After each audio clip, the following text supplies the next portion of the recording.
এই লোকটাকে একেবারে সাধারণ মানুষ ভেবে ড্রাগ মাফিয়া তার গার্লফ্রেন্ডকে খুন করে দেয়, কিন্তু এটিই ছিল তাদের জীবনের সবথেকে বড় ভুল। সে আসলে তাইওয়ান দেশের একজন ডেডলি কিলার। সবকিছুর শুরু হয় তাইওয়ানের এক শহরে। এক ওয়ার হাউস টাইপ জায়গায় কিছু চোর বসেছিল। ওরা আজ খুব খুশি, কারণ তারা এক বড় গ্যাংস্টারের টাকা চুরি করে পালিয়েছে, যার ফলে তাদের ভালোই লাভ হয়েছিল।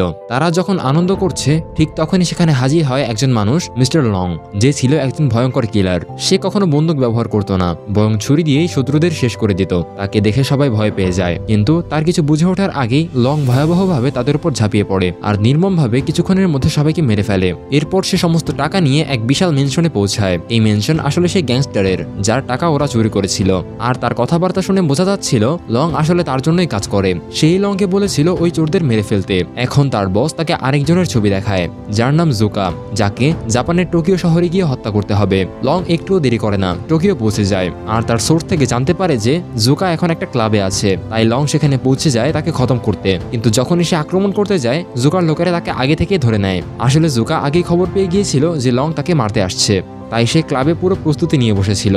তারপর জুকা ও তার সাথীরা লংকে ধরে একটি ফাঁকা এরিয়াতে নিয়ে যায়, যেখানে তাকে একটা বস্তার মধ্যে বেঁধে রাখা হয়, যার ফলে সে কিছুই দেখতে পাচ্ছিল না।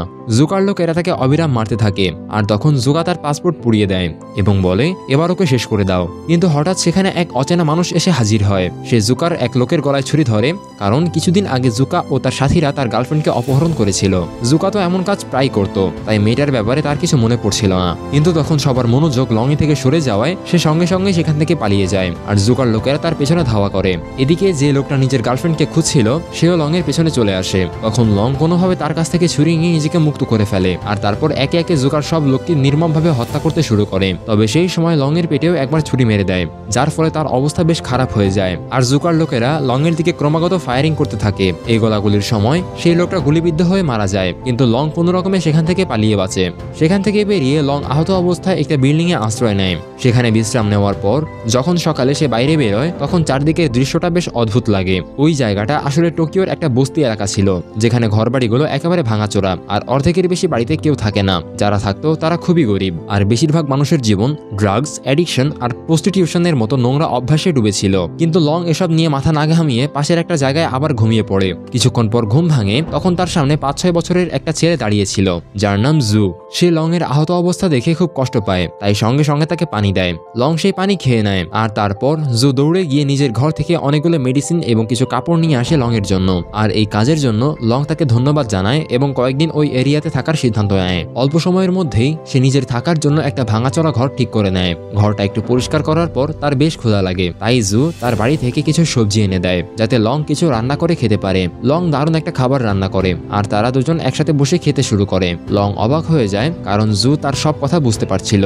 জাপানে এসেও সে তাইওয়ানের ভাষা বলতে পারছে কিভাবে। তখন জু জানায় তার মা কেলি আসলে তাইওয়ান থেকেই এসেছিলেন এবং তারা অনেক বছর আগে জাপানে চলে আসেন, তাই জু উভয় ভাষাই বলতে পারে। ঠিক তখনই কেলি সেখানে এসে জুকে কিছু টাকা দেয় এবং কোথাও পাঠিয়ে দেয়। জুও তাড়াতাড়ি সেখান থেকে কোথাও চলে যায়। তখন লং তার পিছু নিয়ে দেখে আসলে কেলি জুকে পাঠিয়েছে একজন ড্রাগ মাফিয়ার কাছে ড্রাগ আনতে, আর ইনোসেন্ট জু ভাবতো এটা আসলে তার মায়ের ঔষধ। এটা দেখে লং এর প্রচন্ড রাগ হয়। তারপর যখন জু বাড়িতে ফিরে আসে, কেলি তখন সে ড্রাগ নিতে যাচ্ছে। ঠিক তখনই লং ঘরে ঢুকে পড়ে এবং কেলিকে আঘাত করে। তার মুখ বারবার বাথটাবের পানিতে ডুবিয়ে রাখে, যাতে তার নেশা পুরোপুরি কেটে যায়। আর যেন সে আবার ড্রাগস না নেয়, তাই লং তাকে একটি ঘরের টেবিলে বেঁধে রাখে। এতে কেলি ভীষণ রেগে যায় এবং লং ও জু দুজনকেই গালিগালাজ করতে থাকে। কিন্তু লং কোনো কথার গুরুত্ব দেয় না, বরং জুকে বাইরে নিয়ে যায় এবং কেলির জন্য নিজের হাতে রান্না করা খাবার পাঠিয়ে দেয়।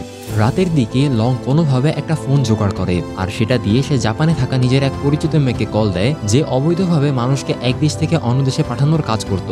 লং এর কাছে নিজের পাসপোর্ট আর নেই, তাই সে চায় এই মেয়েটা কোনোভাবে তাকে তাইওয়ান ফিরিয়ে দেয়। তখন মেয়েটি তার কাছ থেকে 50,000 ইয়েন চায়, যা লং এর কাছে ছিল না। তাই সে বলে তাইওয়ান পৌঁছে সে টাকা দিয়ে দেবে, কিন্তু মেয়েটি একদম না করে দেয়, কারণ সে টাকা ছাড়া কোনো কাজ করতো না। এই কথায় লং এর মেজাজ একদম খারাপ হয়ে যায়। পরদিন সকালে লং ঘরের বাইরে বসে রান্না করছিল, তখন খাবারের গন্ধ পেয়ে একজন লোক চলে আসে আর সরাসরি তার বানানো খাবার চেখে দেখে। স্বাদ এত ভালো লাগায় সে অবাক হয়ে যায়, যদিও লং ঠিকমতো রান্নার উপাদান ব্যবহার করেনি। তখন লোকটি লংকে নিজের ঘরে নিয়ে যায় এবং সব জিনিসপত্র দিয়ে বলে আবার রান্না রান্না করতে। লং রাজি হয়ে যায় এবং কিছুক্ষণের মধ্যেই দারুণ একটা খাবার তৈরি করে তাকে পরিবেশন করে। ওরা দুজন বাইরে বসে খাচ্ছিল, ঠিক তখনই খাবারের গন্ধে আরো একজন পুরুষ ও এক মহিলা সেখানে চলে আসে। তারা লং এর বানানো খাবার খেয়ে ভীষণ খুশি হয়ে যায়। বিশেষ করে সেই মহিলার এত পছন্দ হয় যে সে লংকে বলে রাতে তার ঘরে একটা ছোট পার্টি হবে আর সে পার্টির খাবার যেন লংই রান্না করে। লং তাতে রাজি হয়ে যায় আর রাত হলে জু ও অন্যদের সঙ্গে নিয়ে সেই মহিলার বাড়িতে যায় এবং অতিথিদের জন্য দারুণ খাবার তৈরি করতে থাকে। সবাই লং এর বানানো খাবার খেয়ে মুগ্ধ হয়ে যায় এবং লং এর প্রশংসা করতে থাকে। যদিও তারা লং এর ভাষা বুঝতে পারে না আর তার আসল পরিচয় সম্পর্কেও কেউ কিছু জানে না, তবুও তারা তার প্রচুর প্রশংসা করছিল। আর কোথাও না কোথাও তারা বুঝে গিয়েছিল লং এর কাছে তেমন টাকা পয়সা নেই। তাই যখন লং সেখান থেকে ফেরে তারা তাকে অনেক ফার্নিচার, বিভিন্ন জিনিসপত্র, এমনকি কিছু টাকা উপহার দেয়। এটা দেখে লং একেবারে শকড হয়ে যায়, কারণ সে জীবনে কাউকে কখনো এত নিঃস্বার্থভাবে সাহায্য করতে দেখেনি। রাতভর সে বসে বসে এই বিষয়টা নিয়েই ভাবতে থাকে। পরদিন সকালে জু এসে তার সঙ্গে কথা বলে। এরপর আগের রাতে দেখা সেই সব লোকেরাও লং এর ভাঙাচোরা ঘরে চলে আসে। ওরা এসে নিজেরাই ঘর পরিষ্কার করতে শুরু করে আর অল্প সময়ের মধ্যেই ঘরটা এমন ভাবে সাজিয়ে ফেলে যেন এখন সেখানে আরাম করে থাকা যাবে। এত হেল্পফুল নেচারের মানুষদের দেখে লং এর মন ভালো হয়ে যায়। বদলে সে তাদের জন্য একটা দারুণ খাবার তৈরি করতে থাকে। যদিও লং তাদের ভাষা বুঝতে পারে না, তবুও সবাই তাকে নিয়ে যায় একটা স্ট্রিট ফুড কার্টের পাশে এবং ঠিক করে যে লং যেন এখানে খাবারের একটা ছোট্ট স্টল খুলে নেয় যাতে সে কিছু টাকা আয় করতে পারে। অল্প সময়ের মধ্যেই তারা একটা স্টল তৈরি করে ফেলে। আসলে আগে লং ছিল এক দারুণ শেফ, কিন্তু বেশি টাকা উপার্জনের লোভে সে পা দিয়েছিল গ্যাংস্টার লাইফে। এই কারণে সে কুকিং এও পারদর্শী। ওদিকে এই সময়ের মধ্যে কেলির অবস্থাও অনেকটা ভালো হয়ে উঠেছে। সে দীর্ঘ সময় ড্রাগস ছাড়াই কাটিয়ে দিচ্ছে এবং সেই সময় শুধু জুর কথাই ভাবছে। তাই সে সিদ্ধান্ত নেয় এখন থেকে আর কখনো ড্রাগস নেবে না, যাতে জুকে একটা ভালো জীবন দিতে পারে। তারপর জু তার জন্যও লং এর হাতের রান্না করা খাবার নিয়ে আসে, যা কেলির ভীষণ ভালো লাগে। পরদিন প্রতিবেশীদের জোরাজুরিতে লং বাধ্য হয়ে নিজের স্টল চালু করে। ধীরে ধীরে কাস্টমার্স আসতে শুরু করে আর সবাই লং এর হাতের রান্না খেয়ে এতটাই খুশি হয়ে যায় যে তারা সঙ্গে সঙ্গে ফটো তুলতেও শুরু করে। পাশে দাঁড়ানো প্রতিবেশীরা এসব দেখে সত্যি আনন্দে ভরে ওঠে, কারণ তারা বুঝতে পারে তাদের সাহায্যে লং এখন একটা নতুন জীবন পেতে যাচ্ছে। কাস্টমার বাড়তে থাকায় জুও তাকে কাজে সাহায্য করছিল। কিছু ঘন্টার মধ্যেই লং এর সব খাবার বিক্রি হয়ে যায় আর সে ভীষণ খুশি হয়। তারপর সে জুকে নিয়ে বাড়ির দিকে রওনা দেয় আর রাস্তা ধারে এক আইসক্রিম বিক্রেতাকে দেখে দুজন পাশে বসে আইসক্রিম খেতে শুরু করে। কোনো না কোনো ভাবে এখন লং এর কাছে নর্মাল লাইফটাই অনেক ভালো লাগতে শুরু করে। আজ অনেক বেশি ক্লান্ত হয়ে পড়ার কারণে জো নিজের ঘরে গিয়ে সঙ্গে সঙ্গে ঘুমিয়ে পড়ে আর কেলি তখন পুরোপুরি নেশামুক্ত অবস্থায় ছিল এবং নিজেকে খুব খারাপ মা হিসেবে মনে করতে থাকে। কিন্তু আসলে কেলি সবসময় এমন ছিল না। আগে সে টাকার জন্য একটা ড্যান্সার হিসেবে কাজ করত, কারণ শিক্ষাগত কোনো যোগ্যতা না থাকায় তার কাছে টাকা রোজগার করার জন্য আর কোনো পথ খোলা ছিল না। কাজের সময় তার প্রেম হয় এক সহকর্মী কেনজি নামের ছেলের সঙ্গে। দুজনেই একে অপরকে ভীষণ ভালোবাসতো। তারা এই কাজ ছেড়ে দিয়ে বিয়ে করে একটি নর্মাল লাইফ কাটাতে চেয়েছিল।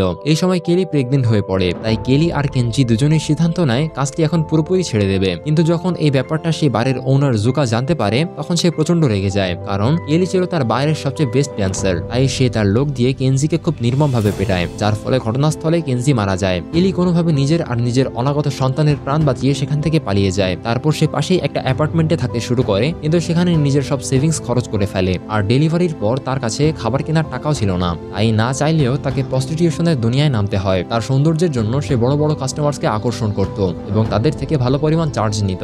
এই সময় তার দেখা হয় ডেকো নামের এক লোকের সঙ্গে, যেটা সেই ড্রাগ ডিলার যার কাছ থেকে জো ড্রাগস নিতে গিয়েছিল।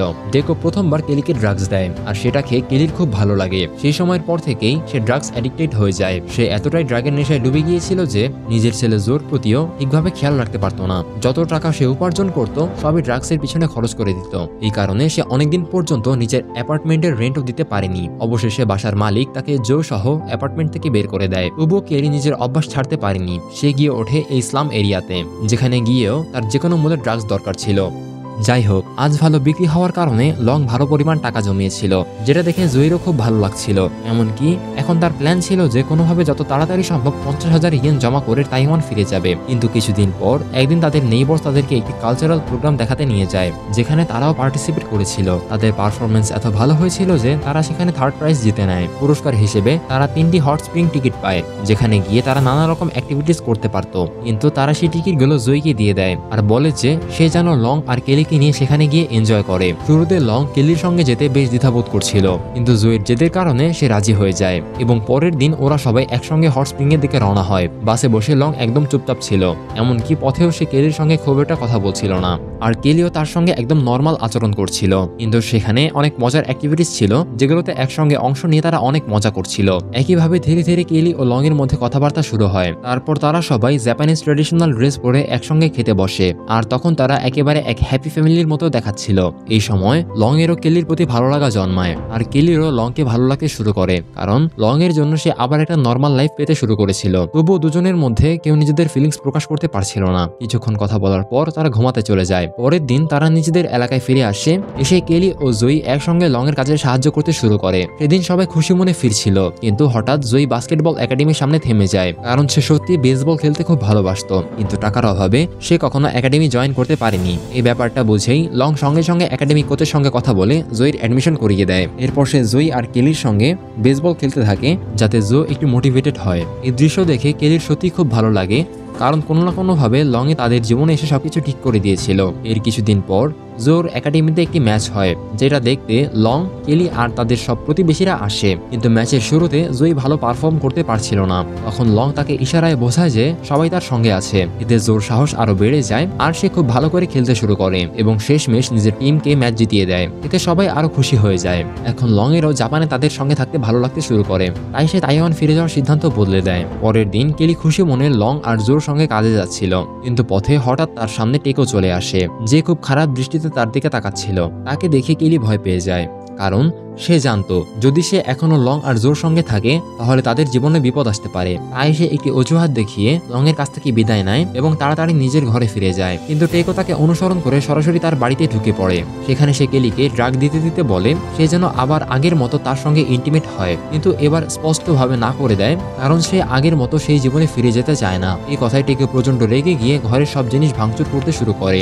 ভয় কেলি ভিতরের ঘরে চলে যায়, কিন্তু টেকো সেখানে গিয়ে তাকে হুমকি দেয় যদি সে তার কথা না শোনে তবে সে লং আর জয়ী দুজনকেই মেরে ফেলবে। এই কথা শুনে সত্যি কেলি ভীষণ ভয় পেয়ে যায়, তাই সে না চাইলেও টেকোর কথা মানতে বাধ্য হয়। টেকো জোর করে তার সঙ্গে ইন্টিমেট হয়, আর কেলি মানসিকভাবে সম্পূর্ণ ভেঙে পড়ে। কিন্তু টেকোর কোনো কিছু পরোয়া করে না। সে নির্লজ্জভাবে সেখান থেকে বেরিয়ে গিয়ে নিজের বসের সঙ্গে কথা বলে। তারপর লং এর দোকানে গিয়ে খাবার খায় এবং লং এর সম্পর্কে সবকিছু নিজের বস জোকাকে জানিয়ে দিয়ে সেখান থেকে বেরিয়ে যায়। লং এর কাছে লোকটার বিহেভিয়ার একটু অদ্ভুত মনে হয়েছিল, কিন্তু সে বিষয়টা ইগনোর করে দেয়। এর কিছুক্ষণ পর লং আর জো যখন বাড়িতে ফেরে, লং তাড়াতাড়ি জোর চোখ বন্ধ করে দেয়, কারণ কেলি নিজের জীবনের যন্ত্রণায় সুইসাইড করে ফেলেছিল। এই দৃশ্য দেখে লং এর মন পুরোপুরি ভেঙে পড়ে। এরপর লং যখন জোকে নিয়ে বাইরে যাচ্ছিল, তখনই টেকো নিজের অনেক লোক নিয়ে এসে লং এর ফুড স্টল একেবারে ধ্বংস করে ফেলে। এই দেখে লং এর প্রতিবেশীরা ছুটে আসে তাকে থামানোর জন্য, কিন্তু টেকো তাদেরও মারধর করতে শুরু করে। টেকোর কথাবার্তা থেকে বোঝা যায় কেলির মৃত্যুর পেছনে আসলে টেকোই দায়ী। কিন্তু লং কিছু করার আগেই সেখানে জোকা তার পুরো গ্যাং নিয়ে হাজির হয়, কারণ টেকোর বস আর কেউ নয়,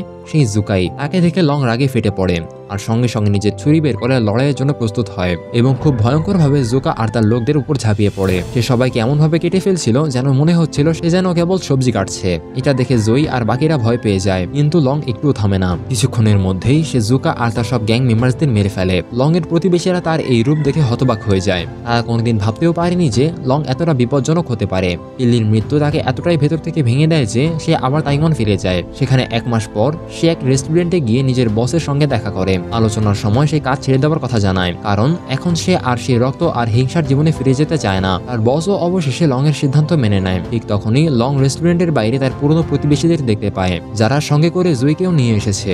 জয়ী লং এর চলে যাওয়ার পর তাকে খুব মিস করছিল। সে লংকে ছাড়া থাকতে পারছিল না, আর লং এরও একই অবস্থা ছিল। সেও গ্যাং ছেড়ে জয়ীকে ফেরত আনতে যাচ্ছিল। জয়ীকে বুকে জড়িয়ে ধরতেই লং এর চোখে পানি এসে যায়। এরপর গল্প 3 মাস এগিয়ে যায়। এখন জয়ী লং এর সঙ্গে একটা অ্যাপার্টমেন্টে থাকে। লং তাকে স্কুলে অ্যাডমিশন করিয়ে দিয়েছে, আর নিজের পুরনো অপরাধের জীবন ছেড়ে দিয়ে সে নিজের সব টাকা দিয়ে একটা রেস্টুরেন্ট খুলেছে। দুজনেই এখন সত্যি অনেক খুশি। তাহলে বন্ধুরা, এই গল্পটি তোমাদের কেমন লাগলো তা কমেন্ট করে জানিও। ভিডিওটা লাইক করো আর চ্যানেলটা সাবস্ক্রাইব করতে ভুলো না। দেখা হবে পরের ভিডিওতে। ততক্ষণ পর্যন্ত টাটা, বাই বাই।